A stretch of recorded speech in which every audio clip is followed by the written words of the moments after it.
నమస్కారం NSTV news కి స్వాగతం. నా పేరు సంధ్య. ముందుగా వార్తల్లోని ముఖ్యాంశాలు. చిన్నతనంలోనే అస్పృశ్యతను ఎదుర్కొన్న మహానుభావుడు డాక్టర్ బిఆర్ అంబేద్కర్ అని పెద్దపరిమి గ్రామ మాజీ ఎంపీటీసీ దావులూరి పోతురాజు అన్నారు.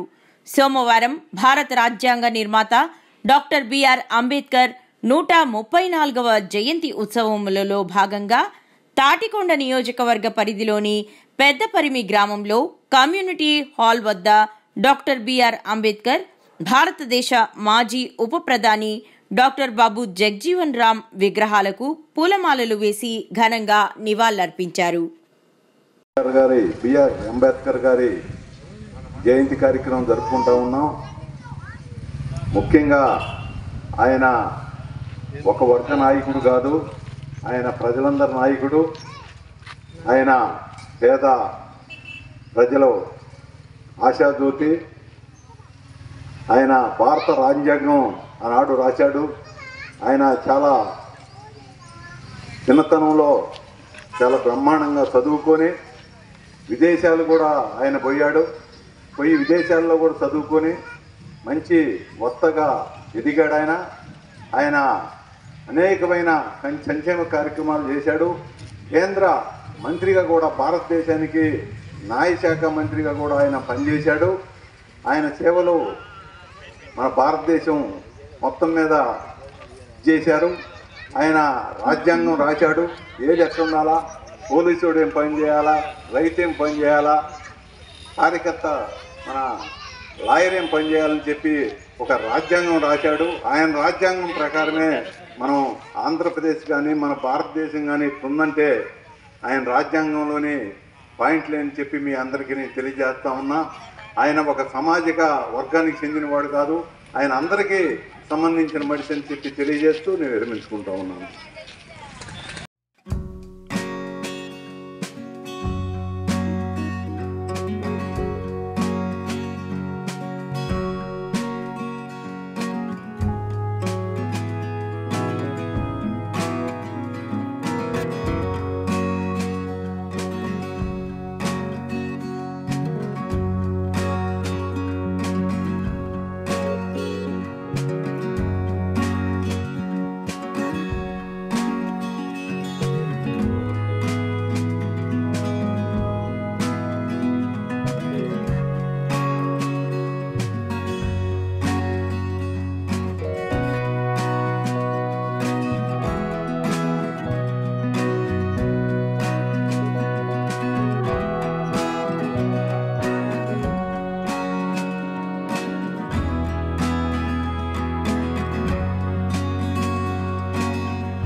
జోహార్ డాక్టర్ బిఆర్ అంబేద్కర్, జోహార్ డాక్టర్ బిఆర్ అంబేద్కర్. మరి భారత రాజ్యాంగ నిర్మాత, ప్రపంచ మేధావి, జాతీయ నాయకుడు డాక్టర్ బిఆర్ అంబేద్కర్ గారి 134వ జయంతిని మన అమరావతి నగరంలోని పెదపరి గ్రామంలో ఘనంగా చేసుకుంటున్నాము. మరి అంబేద్కర్ గారు భారతదేశానికి ఎనలేని సేవ చేశాడు. మరి ఆయన అస్పృశ్యతని ఎదుర్కొన్న మహానుభావుడు. మరి ఆయన బాల్య దశలో అనుభవించిన అస్పృశ్యతని భవిష్యత్తు సమాజానికి అటువంటి పరిస్థితి రాకూడదని చెప్పేసి ఆయన భారత రాజ్యాంగ నిర్మాణ కమిటీకి చైర్మన్గా ఉండి మరి వివిధ రాజ్యాంగాల్ని చదువుకొని మరి భారతదేశం శాంతియుతంగా ఉండాలి, ఆర్థిక సమానత్వం, సామాజిక సమానత్వం రావాలంటే రాజ్యాంగం బాగుండాలని చెప్పేసి ఆయన పూనుకున్నాడు. ఈరోజు భారతదేశం ఇంత స్వేచ్ఛ, సమానత్వం, సౌభ్రాతృత్వం ఉందంటే దానికి కారణం డాక్టర్ బిఆర్ అంబేద్కర్ గారు రచించిన రాజ్యాంగమే. కాబట్టి ఆ రాజ్యాంగాన్ని కేంద్ర రాష్ట్ర ప్రభుత్వాలు తూచి తప్పకుండా దాన్ని అమలుపరిస్తే పేద మధ్యతరగతి ప్రజలు అభివృద్ధి చెందటానికి అవకాశం ఉండిద్ది. మరి ముఖ్యంగా ఆ రోజు రాజ్యాంగంలోనే అంబేద్కర్ గారు మరి విద్యని, అదేవిధంగా వైద్యాన్ని ఉచితం చేయాలి అని చెప్పేసి ఆ రోజు ఆయనే కోరటం జరిగింది. మరి అదేవిధంగా మరి మహిళల కోసం భారతదేశంలో ఉన్న మహిళలు మరి వాళ్ళు బానిసత్వంలో ఉండారు, చాలా క్షీణ దశలో ఉండాలని గమనించి మరి ఆయన ఫస్ట్ న్యాయశాఖ మంత్రిగా చేస్తున్న క్రమంలో మరి ఆ రోజు ఉన్న గవర్నమెంటు స్త్రీలకి హక్కులు ఇవ్వకుండా ఆ రోజు హిందూ కోడ్ బిల్ని వ్యతిరేకించడంతో ఆయన న్యాయశాఖ మంత్రి పదవిని కూడా తృణీకారంగా రాజీనామా చేశాడు. కాబట్టి మరి అటువంటి మహానుభావుడిని ఆయన యొక్క ఆదర్శాలను కూడా మనం అందరం కూడా పుణికిపుచ్చుకొని ముందుకు తీసుకెళ్ళాలి.